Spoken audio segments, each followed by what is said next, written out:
Salut à toutes et salut à tous et bienvenue dans cette nouvelle vidéo sur la chaîne C'est mon avis. Alors aujourd'hui on va déballer ensemble un produit. Comme vous le voyez, il s'agit d'un smartphone de la marque Xiaomi, la marque chinoise Xiaomi, et il s'agit du Redmi 8. Alors chez Xiaomi, je vous avoue que même moi je commence un peu à m'y perdre. Au début, ça paraissait plutôt logique. On avait cette fameuse gamme Redmi, donc pour l'entrée de gamme. On avait les Mi, donc les Mi 8, les Mi 9, ça c'était plutôt les hauts de gamme. Et là où moi je commence à m'y perdre, alors c'est peut-être une logique asiatique, hein, mais j'ai vraiment du mal, c'est qu'en ce moment, dans la gamme actuelle Xiaomi, si vous allez sur leur site officiel mi.com, je crois, eh bien vous allez donc avoir mélangé le Redmi 6A, qui est toujours en vente, que j'avais testé il y a maintenant plus d'un an, le Redmi Note 7, le Redmi 7A et aussi le Redmi 8. Donc en fait, en ce moment, on a 3 générations de Redmi qui sont vendues en même temps. Alors l'un ne remplace pas l'autre en fait, hein. C'est pas comme chez Samsung où le S7 remplace le S6 et ainsi de suite. C'est assez étrange, ils continuent à vendre donc du Redmi 6, du Redmi 7, alors que donc aujourd'hui on a ce Redmi 8. Il est sorti officiellement le mois dernier, il est sorti en catimini, il n'y a pas eu de publicité, ou en tout cas très peu. Ils mettent l'accent maintenant plutôt sur les milieux de gamme, parce que ce Redmi 8 c'est vraiment un entrée de gamme. On est à 150 € et c'est pourquoi aujourd'hui on s'intéresse à ce Redmi 8 parce que vous êtes de plus en plus nombreuses et nombreux à nous demander des smartphones entrée de gamme. Bonjour, est-ce que vous pourriez tester s'il vous plaît le Logicom machin bidule? Bonjour, est-ce que vous pourriez tester s'il vous plaît le Wiko machin Y60? Donc vous nous demandez beaucoup de téléphones entrée de gamme. Les vidéos sur les smartphones Arcos par exemple vous plaisent beaucoup. Donc ce Redmi 8 c'est du milieu de gamme, on est à 150 €. Donc il est en concurrence avec du Huawei Y5, du Nokia 2.2, ce genre d'appareil. Alors là où c'est assez vicieux, c'est que le Redmi Note 7, en ce moment par exemple, on est en fin d'année 2019, donc c'est les fêtes de Noël, eh bien le Redmi Note 7, on le trouve en promotion officielle, donc pas sur les sites genre AliExpress, Gearbest ou les marketplaces. Non, le Redmi Note 7, on le trouve en promo dans les vrais stores, les vrais marchands physiques, les vrais pure players, à 179 €. Donc on est seulement 30 € plus que ce Redmi 8. Donc autant vous dire que j'attends beaucoup de ce Redmi 8. Comme d'habitude, si vous êtes abonné à la chaîne et si vous visitez notre site régulièrement, vous devez le savoir, comme d'habitude, ce téléphone. Donc on va le déballer ensemble dans un instant. D'ailleurs, petite parenthèse, je l'ai acheté à la Fnac. Hein. C'est pas un site d'import chinois qui nous l'a livré. J'ai été l'acheter dans la Fnac ici à Bourges. Donc vous voyez, c'est une version Ruby Red, en rouge comme ça, il est très très beau. 3 Go de mémoire vive, 32 Go de ROM. Et donc, comme je disais, je vais donc le déballer avec vous là sous vos yeux, et ensuite je vais mettre ma carte SIM et je vais le mettre dans ma poche et je vais l'utiliser une grosse dizaine de jours. Je vais essayer de l'utiliser à fond et je viendrai vous dire ce que j'en ai pensé en vidéo. Alors, c'est parti tout de suite pour le déballage. J'en profite pour vous dire que si vous voulez que j'essaye des choses très spécifiques avec ce smartphone, eh bien, il est inutile de faire vos demandes dans les commentaires YouTube. Les commentaires YouTube, on les laisse ouverts pour que vous puissiez échanger entre vous. Mais nous n'y répondons plus, donc si vous avez des vraies questions, il faut aller nous les poser sur notre site internet www.cmonavie.eu. Alors, voyons voir. Au niveau du packaging, j'en ai pas parlé, c'est très très sobre, hein. Vous avez vu, c'est tout blanc, c'est plutôt propre, hein. Par contre c'est du Xiaomi, hein. C'est une belle boîte, plutôt sympa, voilà. Rien d'exceptionnel, rien de décevant non plus. C'est pas du blister, ça c'est plutôt bien, parce que quand on avait testé le Nokia 2.2, j'avais été assez déçu de voir que c'était un emballage type rayonnage de supermarché. Alors, voyons voir, on enlève cette petite pochette, en dessous on a le téléphone, on va s'y intéresser dans un instant. Donc cette petite pochette, comme d'habitude, la petite pin pour le tiroir SIM. Hop, les petites notices qui vont bien. Et la coque silicone transparente. Je vais vous la déballer parce que je sais que vous êtes nombreux et nombreuses à apprécier cette fameuse coque offerte avec les smartphones chinois et notamment ceux de chez Xiaomi. Voilà, on a une coque silicone souple. Tout ce qu'il y a de plus classique. Mais voilà, je sais que vous allez être très nombreux à apprécier ce petit geste. Alors, la bonne surprise pour moi, c'est que là, c'est un outil d'extraction pour le tiroir SIM. Et donc, ça veut dire que c'est un design avec tiroir SIM. Et non pas un design où on peut enlever le capot arrière, comme c'était le cas sur le Nokia 2.2, par exemple. J'ai du mal à sortir le téléphone. Voilà. Wow! Alors, il est assez lourd dans la main. Mais comme vous le voyez là, parce que sur la boîte, il n'y avait aucune spécification technique d'indiquer, Eh bien, comme vous pouvez le voir ici, le gros point positif de ce Redmi 8, c'est la batterie qui est gigantesque. 5000 mAh, c'est absolument énorme.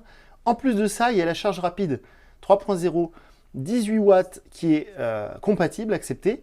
Donc ça, là c'est vraiment le gros point du Redmi 8. Si vous cherchez un smartphone autonome, ne cherchez pas ailleurs. Celui-ci, 5000 mAh. Moi, là, je vais le tester et je pense qu'il sera très facile de tenir 2 jours sur une charge. Au niveau de l'écran, 6,22 pouces HD+, avec donc la petite goutte pour la caméra selfie. Derrière, on a un duo de caméras 12 mégapixels, 2 mégapixels, et tout ça, c'est animé par un processeur Qualcomm Snapdragon 439. C'est plutôt pas mal. Alors, on va enlever le petit sachet. Oh, il est beau, il est beau, il est beau. Ouh là là là là, moi ça me plaît beaucoup. On va le ranger un instant, on va continuer de déballer la boîte. On a la petite cartonnette, on l'enlève, on va la mettre, je vais l'enlever complètement là. On a, alors c'est drôle parce qu'on voit que ça a été rajouté un peu de force parce qu'on est le seul pays du monde, hein, faut quand même le préciser, hein, on est quand même bien particulier, nous les Français, on est le seul pays du monde où les constructeurs sont obligés de fournir des oreillettes pour des raisons soi-disant de santé, parce que ce serait moins mauvais pour la santé de téléphoner avec des oreillettes que de coller le téléphone à la tête. Enfin bref, donc du coup c'est drôle parce qu'on voit que chez Xiaomi ça doit bien les emmerder comme tous les autres constructeurs, et donc ils rajoutent une paire d'oreillettes à la fin, c'était pas du tout prévu, on voit que normalement la boîte là ici c'est comme là, il y a une espèce de bosse en carton. Bref, donc une paire d'oreillettes intra-auriculaires. Hop, le transformateur, enfin l'adaptateur secteur, alors il me semble que celui-ci est un peu charge rapide. Input, output 5 volts 2 ampères. Ah non, peut-être pas. Non, il n'a pas l'air charge rapide, mais enfin 2 ampères 5 volts. C'est du classique. Et on a évidemment le câble USB. Alors, normalement, où est-ce qu'on va voir ça? Eh oui, regardez sous vos yeux ébahis, c'est de l'USB type C. Un smartphone à 150 €, ça y est. Même sur de l'entrée de gamme, on a de l'USB type C. Ça, c'est la vraie bonne nouvelle. Alors, le téléphone en lui-même, il est très beau. Il est très beau. On va enlever ça, c'est absolument affreux. Alors, contrairement à nos petits copains de chez Honor Huawei, que j'adore, hein, les gens de chez Honor sont vraiment cool. Si vous avez l'intention d'acheter un smartphone Honor, sachez qu'ils sont hyper actifs, vous pouvez les contacter facilement via Twitter, tout ça. C'est une petite équipe très jeune à Boulogne qui s'occupe de ça, et ils sont super. Mais pourquoi je vous parle de Honor? Parce que il n'y a pas longtemps, j'ai testé le 9X, qui est vraiment un super smartphone.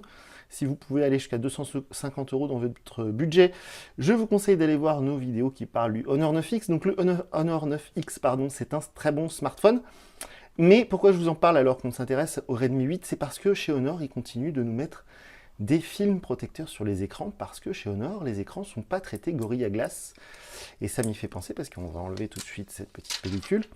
Et justement, chez Xiaomi, ce n'est point besoin de mettre une protection d'écran, vu que l'écran est traité Gorilla Glass. Alors pour celles et ceux qui ne savent pas ce que c'est Gorilla Glass, c'est en fait une technologie de protection d'écran, c'est de la chimie en fait. Hein. C'est donc des produits chimiques qui sont passés sur l'écran au fur et à mesure de sa fabrication. Et je vous conseille d'aller voir sur YouTube des vidéos, je vais l'allumer pendant que je vous parle, des vidéos qui font des stress tests, comme on dit, donc qui testent la capacité de résistance des écrans Gorilla Glass. Donc là, je crois que c'est du Gorilla Glass 5 sur le Redmi 8. Et c'est vraiment hyper résistant. On peut mettre des coups de cutter, des coups de clé, des coups de tournevis, des coups de marteau. Les écrans Gorilla Glass, je vous assure qu'il n'y a pas besoin de mettre de verre là-dessus, mais bon, vous ferez bien ce que vous voudrez. Une chose est sûre, c'est que chez Honor, même à 250 €, ils nous mettent une pellicule en plastique sur l'écran, là, c'est pas besoin. Alors, j'ai allumé le téléphone, mais j'ai oublié de vous faire voir le tour du propriétaire. Donc ici, on a le petit trou du micro, pour le micro d'ambiance. Je sais pas pourquoi le téléphone ne fait pas le focus ce matin. Ici, on a le petit point, c'est l'émetteur infrarouge. Sur le côté, ici, on a le tiroir SIM. Là, on a le double capteur photo, le flash LED, le lecteur d'empreintes. Ça, c'est cool. La prise USB type C. Ça, c'est super cool aussi. Le haut-parleur. Les petits trous pour le micro. La prise jack 2.5. Ça va faire plaisir à beaucoup. Et puis, on a sur l'autre tranche les boutons de volume. Et puis, le bouton power. Alors ça y est, on est donc le téléphone a démarré. Alors la face avant, on a une bordure qui est un peu plus épaisse en haut que sur les côtés, avec donc cette fameuse goutte pour la caméra selfie. Et puis en bas, moi j'aime beaucoup, alors la bande est un peu épaisse, ok, mais moi j'aime beaucoup cette rentabilisation, on va dire, de l'espace avec ce petit logo Redmi. Donc là c'est du Xiaomi, hein, on voit bien le logo ici, là, voilà. Mais donc c'est la gamme Redmi, c'est-à-dire c'est l'entrée de gamme, c'est la gamme accessible, c'est la gamme avec un bon rapport qualité-prix. On va tout de suite avancer sur MIUI 10. Donc MIUI, pour celles et ceux qui ne le savent pas, c'est l'interface développée par Xiaomi depuis maintenant de très nombreuses années. Moi, enfin certains pensent, et je pense que c'est la meilleure interface Android qui existe. Et donc MIUI 10 se rajoute par-dessus Android et transforme très légèrement Android. Pour moi, il l'améliore, il le modernise. Moi, j'aime beaucoup cette interface MIUI 10. Et à contrario, c'est vrai que l'interface EMUI des petits copains de chez Honor, elle commence un peu à vieillir. J'aimerais bien qu'ils commencent un peu à la mettre à jour. Serensim. Les trucs Google, ok. Voilà, un instant. Donc, les trucs Google, on les passe comme si c'était normal, mais justement, on parlait de Huawei Honor il y a un instant. Et chez Huawei Honor, ils sont bien embêtés parce que, justement, sur leur futur mobile, normalement, ils n'ont pas le droit de mettre Google. Alors, on nous propose deux thèmes. On nous propose le thème classique et le thème illimité, limitless. Je ne sais pas trop ce que ça veut dire. C'est les icônes, en fait, surtout qui changent. On va laisser le thème... Alors, ce qui est drôle, d'ailleurs, si vous regardez bien, le thème classique, il ressemble beaucoup, je trouve, à EMUI. Au niveau des icônes et au niveau de la disposition, ça a l'air assez classique. Je pense que c'est pour ne pas perdre les clients un peu old school, les clients qui viennent par exemple d'un Samsung. C'est vrai que c'est très très classique là sur la gauche, et là c'est beaucoup plus MIUI, c'est beaucoup plus moderne. Pour l'instant, je vais laisser le thème classique, et puis moi de toute façon, quand je vais m'en servir, je vais changer tout ça. En tout cas, ça a l'air plutôt rapide, c'est plutôt bon signe. Le processeur Qualcomm Snapdragon, c'est un processeur entrée de gamme, hein, on est d'accord, c'est pas le 855 ni le 865, mais moi j'aime bien ce petit processeur Qualcomm Snapdragon 400 et quelques, là, 439, c'est pas mal. C'est pas mal, on verra à l'usage, hein, c'est pas un smartphone qui est conçu pour le jeu, hein, faut pas avoir l'espoir de jouer à Call of Duty mobile ou Fortnite là-dessus. Hein. Je vais quand même essayer, hein, ça fait partie des choses que je vais tester. Il y a une espèce de marque bizarre sur le lecteur d'empreinte. Non, ça va, c'était un petit reflet un peu chelou. Alors, configuration terminée, chargement des applications. Je vais attendre d'arriver à la page d'accueil pour vous montrer un petit peu à quoi ressemble la page d'accueil. Et puis on va se quitter là. Mais bon, vous voyez, franchement, c'est...